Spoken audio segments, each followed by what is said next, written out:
નમસ્કાર, જય શ્રી કૃષ્ણ. આજે મારે એક એવા વિષય પર વાત કરવી છે કે જ્યારે જે વસ્તુની શોધ થઈ ત્યારે તે વસ્તુ આપણી કંટ્રોલમાં હતી, પરંતુ આજે એ વસ્તુની કંટ્રોલમાં આખી દુનિયા આવેલી છે. હું છું બોરેડ નેન્સી અને મારો આજનો વિષય છે કે મોબાઈલ શાપ કે અભિશાપ. મોબાઈલ શાપ કે અભિશાપ. સૌપ્રથમ જ્યારે મોબાઈલની શરૂઆત થઈ ત્યારે મોબાઈલનો ઉપયોગ આપણે માત્ર ને માત્ર એક ફોન કોલ માટે કરતા હતા. ધીમે ધીમે સમય ગયો, નવી નવી ટેકનોલોજી આવી, નવા નવા ફીચર્સ આવ્યા અને સાથે સાથે ઇન્ટરનેટ આવ્યું. એટલે માણસોને ટાઈમ પાસ કરવા માટેનું એક સાધન મળી ગયું. કહેવાય છે કે ટાઈમ પાસ કરવા માટેનું બેસ્ટ સાધન એટલે અત્યારે મોબાઈલ. દરેક જગતમાં દરેક વસ્તુ હોય કે વ્યક્તિ હોય, દરેકના બે પાસા હોય છે, હકારાત્મક અને નકારાત્મક. જો મોબાઈલનો આપણે સારી રીતે ઉપયોગ કરીએ તો આપણે મોબાઈલ એ અમૂલ્ય વસ્તુ છે, પરંતુ જો ખરાબ રીતે ઉપયોગ કરીએ તો તે આપણા જીવનમાં ખૂબ મોટું નુકસાન પણ કરી શકે છે.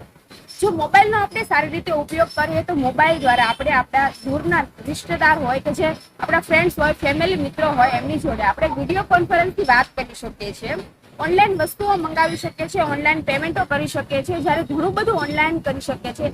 આજના યુગમાં દુનિયા પણ ઓનલાઈન થઈ ગઈ છે. ઘરે બેઠા બેઠા આપણે દેશ અને દુનિયાની તમામ માહિતીઓ જાણી શકીએ છીએ. પરંતુ જો આ મોબાઈલનો સારી રીતે ઉપયોગ કરવામાં આવે તો શું કે મોબાઈલ વિના જીવન શક્ય છે?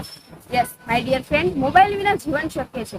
જ્યારે મોબાઈલ ન હતા છતાં ગાંધીજીએ આપણા દેશને અંગ્રેજોની ગુલામીમાંથી આઝાદ કરાવ્યો હતો, પરંતુ આજે આ મોબાઈલ રૂપી માયાજાળમાંથી આપણને કોઈ આઝાદ નહીં કરાવે. તે વસ્તુ આપણે જાણવા અને શીખવા જેવી છે. જો આપણે જાણીએ, હું તમને એક બેસ્ટ એક્ઝામ્પલ આપું કે સ્ટીવ જોબ્સ કે જેમણે આઈફોનની શોધ કરી, 1 બિલિયન કરતા પણ વધારે આઈફોન માર્કેટમાં આવ્યા, છતાં પણ આજે પોતાના બાળકને અત્યાર સુધીમાં એક પણ વાર આઈફોનનો યુઝ કરવા નથી દીધો. શા માટે? આપણે એક વિચારવા જેવી વાત છે કે આઈફોનના શોધ કરનાર વ્યક્તિ, એક કંપની બનાવનાર વ્યક્તિ જો પોતાના બાળકને આઈફોનનો યુઝ ન કરવા દેતો હોય તો તેની પાછળનું કારણ શું હોય તે તમે જાતે વિચારજો. એક રિસર્ચ પ્રમાણે એવું જાણવા મળ્યું છે કે જો વ્યક્તિ દિવસમાં 24 કલાકમાંથી 5 થી 7 કલાક મોબાઈલનો ઉપયોગ કરે, સૌથી વધારે એટલે કે હાઈએસ્ટ ઉપયોગ કરે, તો દિવસ દરમિયાન તે 16,359 વખત પોતાના ફોનની સ્ક્રીનને ટચ કરે છે અને તે બોડી માટે ખૂબ નુકસાન કરે છે. તો આપણે વિચારવાનું છે કે આપણે મોબાઈલનો યુઝ કેટલો કરવો જોઈએ અને શા માટે કરવો જોઈએ. આપણે કઈ કામ હોય તેના માટે જ કરવો જોઈએ. તો આગળ વાત કરું કે મોબાઈલ દ્વારા આપણે ઘણું બધું જાણી શકીએ છીએ અને આપણા જીવનમાં એક રોજિંદા જીવની ટેવ બની ગઈ છે. સૂઈએ ત્યારે મોબાઈલના દર્શન કરીને સુવાનું, જાગીએ ત્યારે સૌપ્રથમ મોબાઈલના દર્શન કરવાના. આ આપણા જીવનની એક રોજ ટેવ બની ગઈ છે. ટેકનોલોજીના કારણે આજે દેશ અને દુનિયા ખૂબ આગળ વધી રહ્યો છે, પણ આજના બાળકો ગેમ અને સોશિયલ મીડિયાની અંદર રહેલા છે. તો આપણે એમને જાગૃત કરવા જોઈએ કે તમારે ફોનનો શા માટે અને કેટલો ઉપયોગ કરવો જોઈએ. આજે મોબાઈલના કારણે આપણી લાઈફ, આપણી પરિવાર અને ઘણું બધું બરબાદ થઈ રહ્યું છે. આપણે જાણીએ છીએ છતાં અજાણ બનીએ છીએ. આપણી પાસે સમય છે પણ પરિવાર માટે અને મોબાઈલ માટે.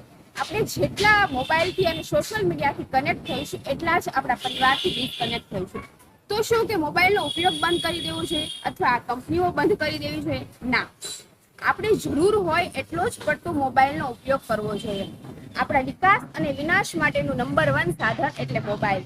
જો મિત્રો મારો આ વિડીયો તમને પસંદ આવ્યો હોય તો મારી ચેનલને લાઈક કરજો, શેર કરજો અને સબસ્ક્રાઇબ કરજો. સાથે સાથે બેલ આઇકન ઉપર ક્લિક કરવાનું ભૂલતા નહીં. જય હિન્દ, જય ભારત, થેન્ક યુ.